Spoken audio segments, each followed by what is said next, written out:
অনেক গরম পড়েছে আর এই গরমে আমি মনে করি সবারই লেমন জুস খাওয়া উচিত। শরীরকে সতেজ রাখতে হলে প্রতিদিন নিয়ম করে লেমন জুস খেতে হবে।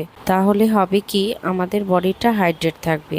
সাইট্রাস প্রজাতির ফলগুলোতে যেমন এই লেমনে প্রচুর পরিমাণে ভিটামিন সি থাকে আর এগুলো অ্যান্টিঅক্সিডেন্ট হিসেবে কাজ করে। আর এখানে আমি লাইম জেস্ট নিয়েছি। এই লাইম জেস্টে প্রচুর পরিমাণে নেচার অয়েল থাকে, এটা আমাদের বডির জন্য খুবই উপকারী। লেমনে থাকা ভিটামিন সি আমাদের সর্দি কাশি প্রতিরোধ করে, তাছাড়া ব্লাড সুগার লেভেল নিয়ন্ত্রণ করে আর ওজন কমাতেও সাহায্য করে। তো কেন আমরা এই জুসটা খাবো না? এটা খাওয়াটা খুবই উপকারী।